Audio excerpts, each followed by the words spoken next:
Bueno, siempre desde niño tuve facilidad para el dibujo, ya ven que el dibujo es algo importante para esta carrera.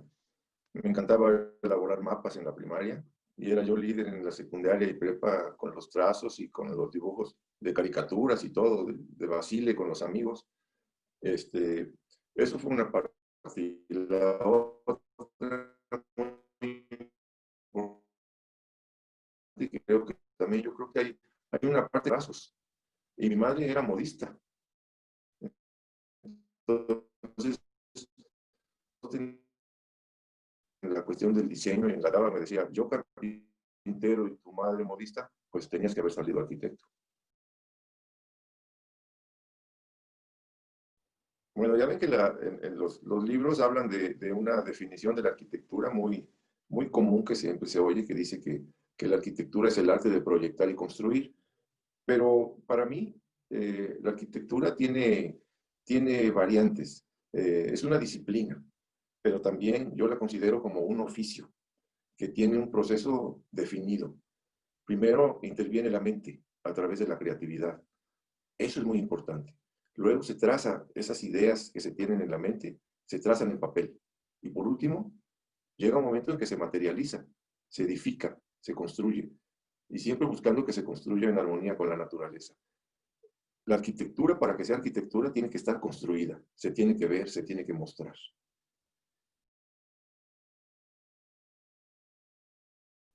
Eh, no, estudié solo arquitectura, no estudié ningún. Ningún posgrado ni nada, ¿verdad?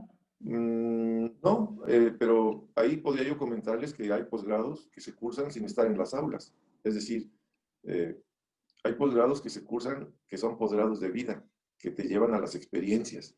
Y muchas veces las experiencias que tú vives, aunque no hayas estudiado un posgrado, hay ocasiones en que tienen un mayor valor. Por ejemplo, en mi caso, yo fui 30 años académico universitario, dando clases en la universidad. De ahí 8 años fui director de una facultad.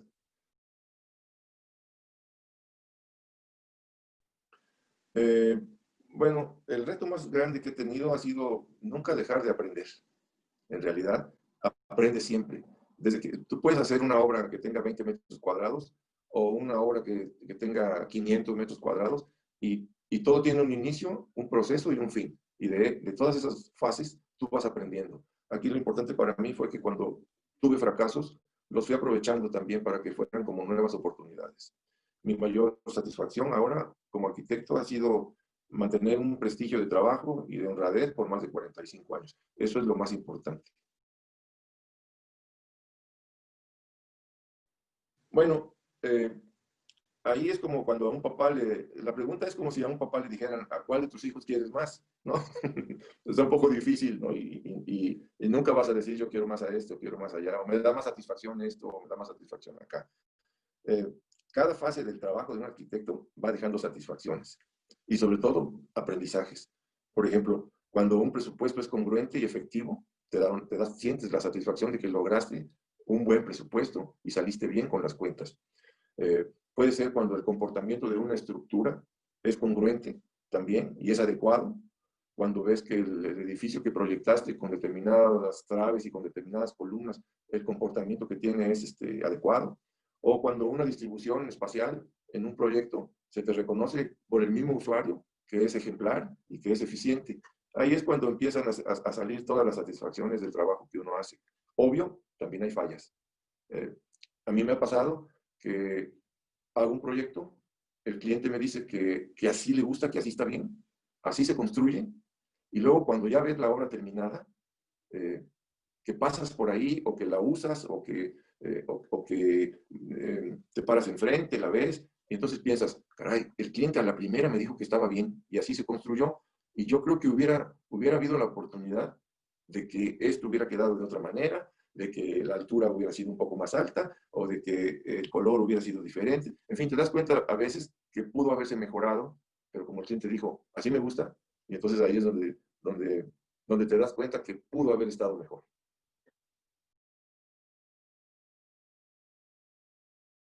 Bueno, yo tuve influencias cuando estudié. Afortunadamente, cuando estudié en la UNAM, y en mi generación me dieron clase profesores que hoy me doy cuenta que eran profesores, bueno, sabía que eran buenos, pero ahora que ya siendo arquitecto y que valoras los profesores que tuviste y que te enteras que fulano de tal te dio clase, dices, ah, caray, fulano me dio clase, fue mi profesor, y yo entraba y salía, o a lo mejor ni entraba ni salía, y no me di cuenta que estaba yo ante un profesor buenísimo. A mis hijos les platico luego que yo tuve un profesor de materiales que daba construcción, era un arquitecto de origen alemán, se llamaba Alejandro Schoenhofer, muy conocido en la UNAM en ese tiempo, nos daba materiales de construcción y el salón de clases era como un auditorio, cabían 200 personas. Y cada vez que el profesor Alejandro daba su clase, se llenaba con alumnos de otros cursos, de otros años. Es decir, era tan bueno el arquitecto que iban a ver, que entraban a clase otros alumnos de otros cursos y de otros años. Se llenaba y el profesor daba una clase espectacular. En aquellos tiempos no había los adelantos tecnológicos para dar las clases. Llegaba y llenaba el pizarrón de dibujos, de cuestiones de tabiques y de losas y de cimbras, y daba unas explicaciones perfectas. Te puedo decir que ese maestro de materiales me, me pudo mucho, y cuando yo fui profesor en la universidad, que me tocó dar también la materia de construcción, me apoyé mucho en los cursos de este maestro. Tuve otros profesores en diseño, los maestros que han tenido mucha influencia han sido los que me dieron clase. Admiro a algunos arquitectos famosos, por ejemplo, los mexicanos, me gusta mucho Ricardo Legorreta. Siempre fui fan de Teodoro González de León. Y internacionales me gusta la arquitectura de Tadao Ando y de Mies van der Rohe. Ustedes en algún momento van a estudiar sobre todo a Mies van der Rohe, que fue un arquitecto con una filosofía muy buena para la cuestión de la arquitectura.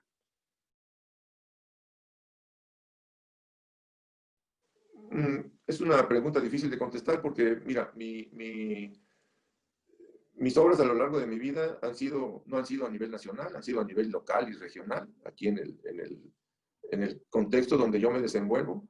Mis pocas o muchas obras están a la vista y a la consideración de la sociedad y de quienes han sido sus ocupantes. Pero en realidad, tanto como reconocimiento, pues son reconocimientos a lo mejor de los mismos clientes, ¿no? Pero así que haya yo obtenido premios, pues no. Solo una vez tuve una mención en una exposición que se hizo a nivel regional, aquí en Córdoba, y tuve una mención de segundo lugar por una obra que realicé, que luego les pasaré por ahí unas fotos. Es una casa que el cliente me dijo que no quería ver a nadie ni que lo vieran. Era un señor de dinero en un terreno en la esquina y me dijo así como les voy a decir, no quiero ver nacos, ni quiero que me vean, ni quiero ver nacos afuera, ni quiero que me vean. Entonces surgió un proyecto sin ventanas hacia afuera. Entonces, si ustedes ven la casa, por el lado de la esquina, por los dos flancos de la esquina, no hay ninguna ventana, es una casa de 2 pisos. Me dijo que quería una casa que no pareciera tanto casa, y ya ustedes verán las fotos, es una casa con muros curvos. Esa casa se hizo en 1980 más o menos, hace 40 años, y si ustedes ven la casa, parece una casa que pudiera ser ahorita, moderna.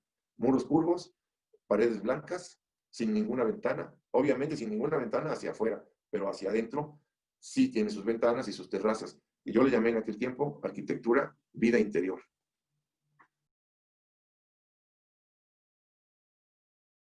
Es una pregunta también un poco difícil de contestar si ustedes la analizan.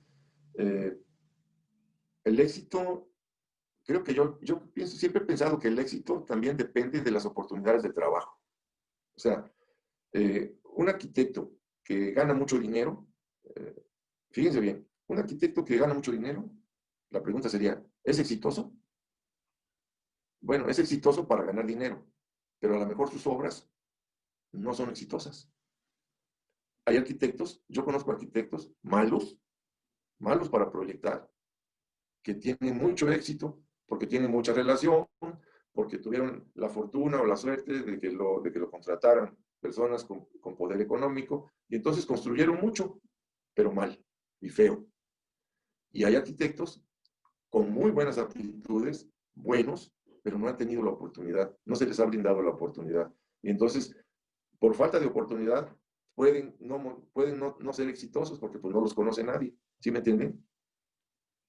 Entonces, Aptitudes, pues las aptitudes son las que todo el mundo debiera tener. Por ejemplo, facilidad para el diseño, facilidad para el dibujo, facilidad para integrar un proyecto a las condiciones del entorno natural, facilidad para entender la estructura y el cálculo de los elementos que van a darle soporte al edificio, facilidad para trabajar en equipo, facilidad para el manejo de personal de un arquitecto, si tiene su despacho con personal, o para el manejo de personal de una obra, el trato con la gente, y facilidad para calcular costos y presupuestos de obra, es importante para que finalmente la obra cueste lo que tiene que costar. Y por último, facilidad para entender al usuario y adaptar el proyecto a las necesidades del usuario. Son muchas aptitudes, pero si las tienes, todas esas, y no tienes la oportunidad de mostrarte, pues difícilmente vas a ser exitoso. Ok, la siguiente pregunta es, ¿cómo buscas inspiración? La inspiración no se busca, cae solita. Hay veces, es como siempre he pensado que la cuestión de proyectar en la arquitectura es como la poesía, es como la música, el que es músico que compone una melodía, y a veces la compone, como nos pasa a nosotros los arquitectos, para pensar, puede ser escuchando música, diferentes tipos de música, según la que te haga sentir, te dé ese sentimiento. Otras veces puede ser, a mí me pasa que cuando tengo un proyecto en mente, me gusta a veces estar solo, que no haya ruidos, estar en un espacio silencioso, sentirme en paz, para que las ideas puedan ir surgiendo. También puede ser ante una manifestación de la naturaleza, como estar escuchando una lluvia, aquí en nuestra tierra le llamamos chipichipi, cuando hay llovizna, cuando llueve tenue, que no es aguacero, o cuando hay neblina, como ahorita como estamos, que hay una neblina y se hace como una bruma. En fin, la inspiración a veces viene hasta sentado en un café, que tomas una servilleta y ahí haces 2 o 3 rayones y ahí surge la idea, ¿no? No hay lugar específico. Muchas gracias. La siguiente pregunta es que si nos podría escribir cuál es el proceso que sigue para diseñar. Hay una metodología básica y universal para todos. A veces vienen los libros o vienen en revistas o los mismos profesores que ustedes tienen, cada uno les va a decir un poco la metodología que emplea, pero todas se parecen, todas se parecen. En mi caso, yo podría decirles que primero es el conocimiento y el diálogo permanente con el cliente o con los usuarios de la obra que vas a hacer. Debe haber un diálogo y un conocimiento del cliente. ¿Quién es? ¿Qué quiere? ¿Qué necesita? ¿Cuántas personas dependen de él? ¿Quiénes van a ser los que van a usar el edificio o lo que se vaya a construir? Una vez que tienes el diálogo permanente con el cliente, entonces viene toda la información del lugar o del sitio o del terreno donde se va a construir ese proyecto que tú vas a hacer. Entonces necesitamos toda la información, desde los vientos dominantes, por dónde te va a entrar un viento en verano, por dónde va a venir un frío en invierno, cuáles van a ser los efectos de la primavera. Todo eso hay que tener en conocimiento del lugar, del sitio donde vas a construir. ¿Qué tipo de vegetación existe dentro? ¿Qué tipo de vegetación existe fuera? ¿Cuáles son las vías de comunicación? ¿Qué anchos tienen las calles? ¿Cuánto tiene la banqueta? Si es que la hay. Son necesidades de información del terreno.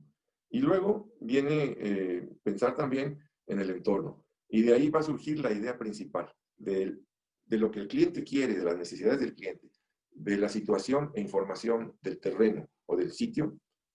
De ahí tú vas a empezar a hacer tus ideas y va a empezar un ir y venir con bueno, en mi caso, siempre le decía yo a mis alumnos que eran modernos como ustedes, que proyectaban con la computadora. Yo les decía, dibuja con la computadora, pero no proyectes con ella. El proyecto se hace a mano alzada, porque tienes mayor libertad de hacer tus trazos. La computadora te limita, porque nada más lo que cabe en la pantallita y para donde vayan las rayitas que se trazan con el AutoCAD y demás.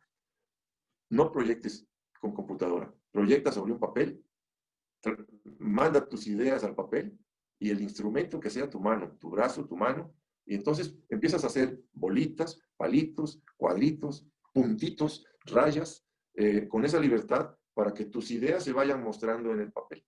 Después, cuando todo esté analizado ya y lo hayas platicado con el cliente irá sabiendo qué es lo que tú le estás proponiendo.